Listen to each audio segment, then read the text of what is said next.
Today I'm working on a 2017 Audi Q3. This car's been sitting for a little while. It has fairly low miles. It's a 2-liter Quattro. And I went to drive it, and it has a P0299 fault, which is a low boost pressure fault. Very, very common. Usually that means the wastegate itself is damaged, or the pivot is actually blown out on the turbo where it's not able to seat properly with the wastegate door, or you have a boost pressure leak or something like that on these.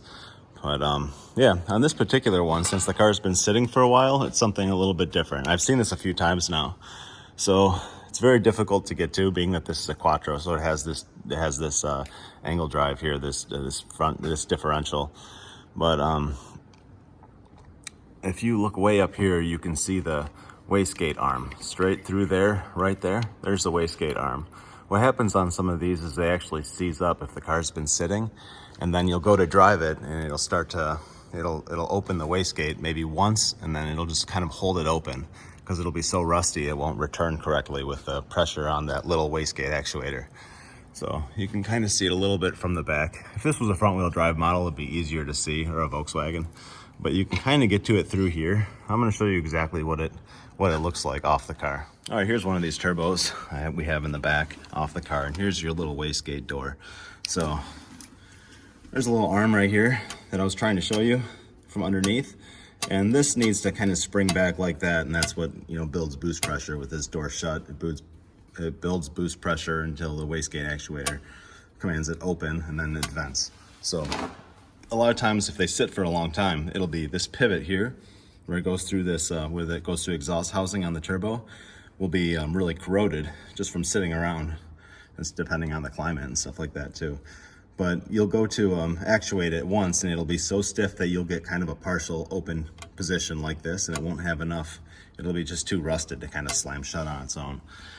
So, you know, the proper way to fix this would be pull the turbo out, pull this pivot apart, you know, clean out the hole here the best you can, put it back together, put some, you know, whatever, grease it up, you know, clean it. Be a pretty big job that you'd have to remove the turbo.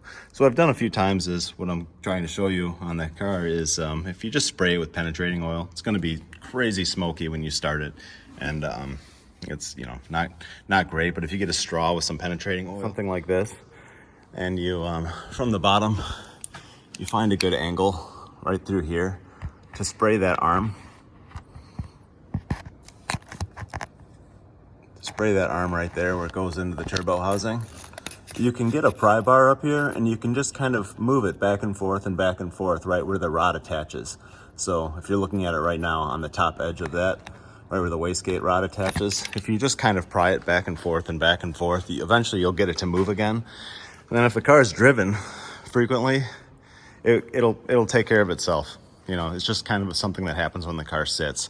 So the more it gets used, the more it'll start to free up, and you won't have a problem. So I've seen it a couple times now. Just obviously, if you take this to a shop, what they're going to do is they're going to remove your turbo and either sell you a new one, or they're going to charge a bunch of labor time to remove it and clean it out and stuff like that, which I understand. I've done that in the past too, you know, but this is something you could try first, and you may have good result with it.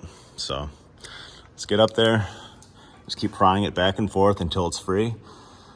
What you want to do is, when it is working correctly, take the top of that arm, that pivot, and you're going to want to pry it towards the transmission until it wants to spring back on its own. When it starts to spring back one direction on its own with a little bit of authority, then you're probably good to go. So that's all. Hope this helps somebody.